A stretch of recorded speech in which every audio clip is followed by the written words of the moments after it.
여러분 안녕하십니까? 중앙선관위는 오는 4.10 총선 선거관리와 관련해 자신들이 판단하는 유효표와 무효표 기준을 최근 선관위 홈페이지에 공개했습니다. 그런데 이 내용을 쭉 살펴보면 황당하기가 짝이 없습니다.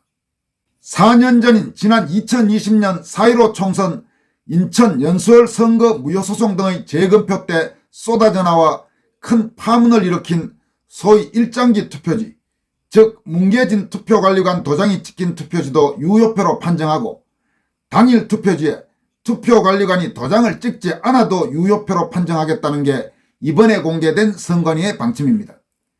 그런 이상한 투표지들도 정규의 투표용지와 정규의 기표용구를 사용하면 모두 유효표로 보겠다면서 그 정규의 투표용지와 정규의 기표용구 판단도 선관위 자신들이 하겠다는 것입니다.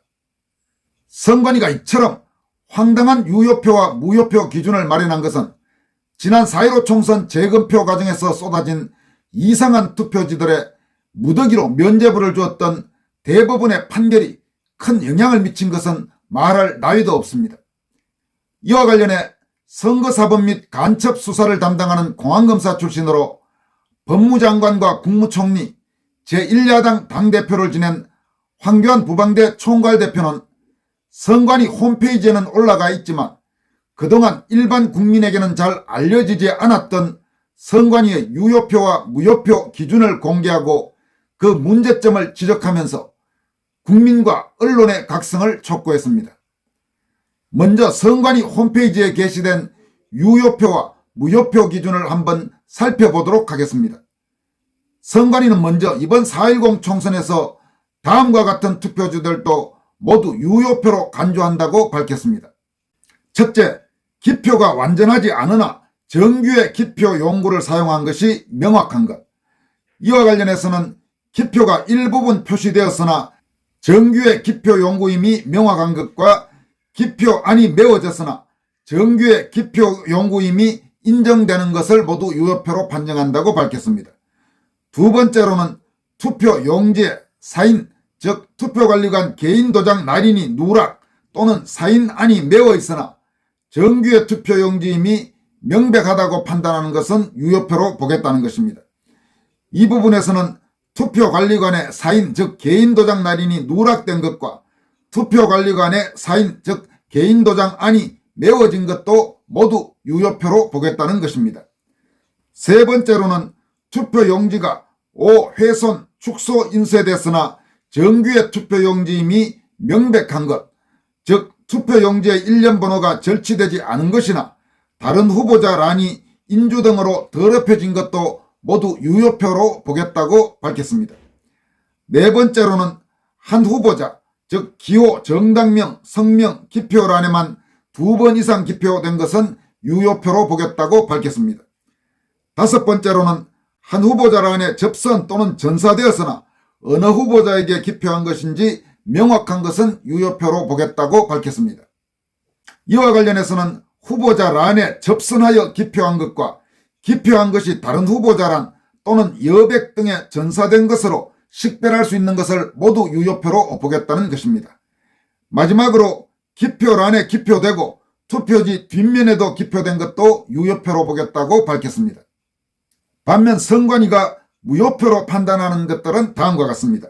정규의 기표 용구를 사용하지 않은 것, 정규의 투표 용지를 사용하지 않은 것, 구, 시, 군 위원회의 청인이 마련되지 않은 것, 투표지의 청인 부분이 완전히 찢어져 정규의 투표 용지임을 확인할 수 없는 것, 어느 란에도 표를 하지 않은 것, 이와 관련해서는 어느 란에도 기표를 하지 않은 것과 서로 다른 후보자의 2개 이상 기표된 것은 무효표로 판정하겠다고 밝혔습니다.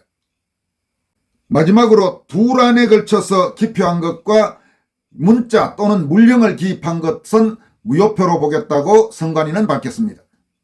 황교안 대표는 이 같은 선관위 홈페이지의 유효표와 무효표 기준에 관한 내용을 링크한 뒤 선관위의 엉터리 유효표 판정 기준, 총선서 이런 투표지도 유효표랍니다 라는 제목의 글을 통해서 다음과 같이 문제의 심각성을 지적했습니다. 뭉개진 투표관리관 도장이 찍힌 투표지도 이번 총선을 준비하는 선관위는 유효표로 판정한답니다. 지금 논란이 되고 있는 사전투표지에 투표관리관 자신의 도장을 찍는 것만 문제가 되는 것이 아닙니다. 당일 투표지에 투표관리관이 도장을 찍지 않아도 유효표고 날인한 도장이 뭉개져 있어도 유효표랍니다. 투표용지만 진짜 정규 투표용지라면 말입니다.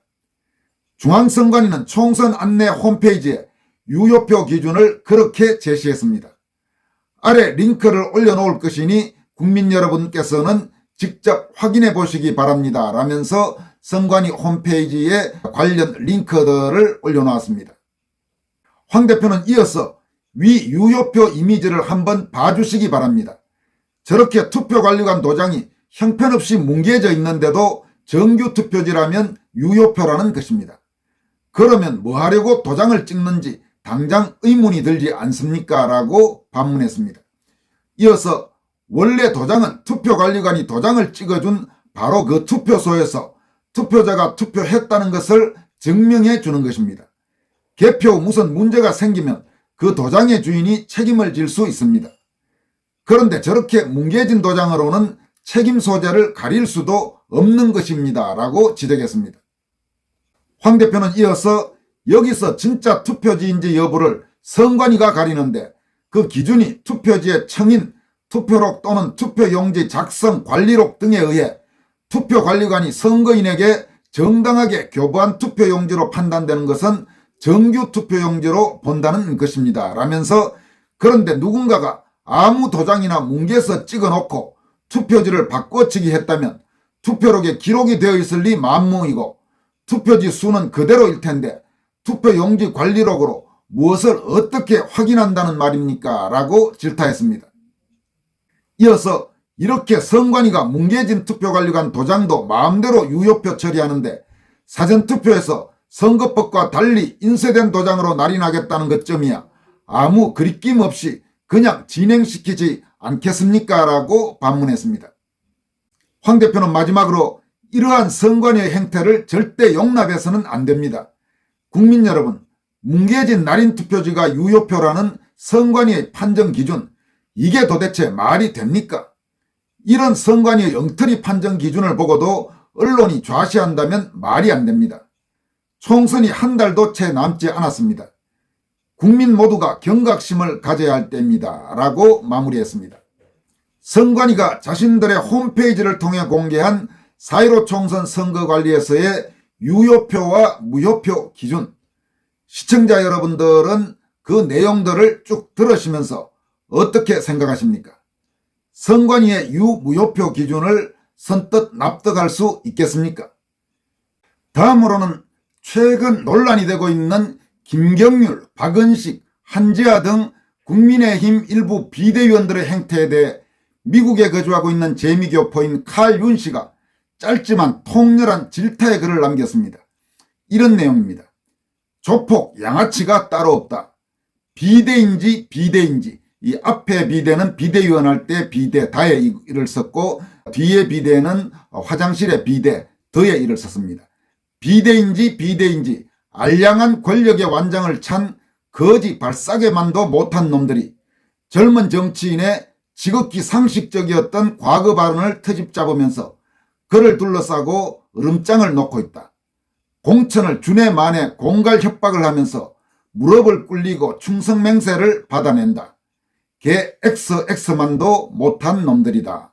칼윤 씨의 이 같은 지적은 도태우 후보, 도태우 변호사의 과거 5.18 관련 발언과 관련해 최근 불거졌던 국힘당 내 여러 행태에 대해서 국힘 비대위원들, 도태우 변호사의 공천을 철회할 것을 주장한 일부 비대위원들에 대해서 아주 통렬한 질타를 남긴 것입니다. 칼윤 씨가 지적한 대로 결국은 도태우 변호사의 소위 충성맹세 비슷한 사과문을 받아냈죠. 이 과정에서 도 변호사가 개인적으로는 상당한 굴욕을 당하기도 하고 지지자들로부터 상당한 비판을 받기도 했습니다마는 사람의 양심의 자유, 표현의 자유, 언론의 자유 이런 부분을 사실상 송두리째 무시한 듯한 국힘 비대위원들의 행태, 그 부분에 대해서 칼륜 씨가 아주 통렬히 지적한 것입니다. 그리고 도태우 변호사의 경우 아마 여러 가지 판단이 있을 수 있을 것입니다. 사람에 따라서 상당한 다른 판단이 있을 수 있고, 지난번에도 말씀드렸다시피 도 변호사의 사실상의 항복 선언을 아주 통렬히 비판하는 분들도 계시고, 현실적인 문제를 들어서 어느 정도 이해할 수밖에 없지 않느냐는 동정의 의견도 있습니다. 공천 철회는 피하고 일단 총선에 국민의힘 후보로 대구 중남구에 출마할 수 있게 됐고, 특별한 일이 없는 한 대구의 특성을 감안할 때 당선될 가능성이 높겠죠. 그렇게 만약 당선이 된다면 이번 사태 과정에서 도 변호사를 성원하고 그리고 국민의힘과 한동훈 비대위원장의 행태를 질타하면서 사실상 한동훈으로 하여금 맞뜨거라 하는 그런 위기의식을 갖게 만들었던 많은 애국 시민들의 그 고마움을 결코 잊지 말고 의정활동을 해나가길 바랍니다. 여기까지 하겠습니다. 여러분 고맙습니다.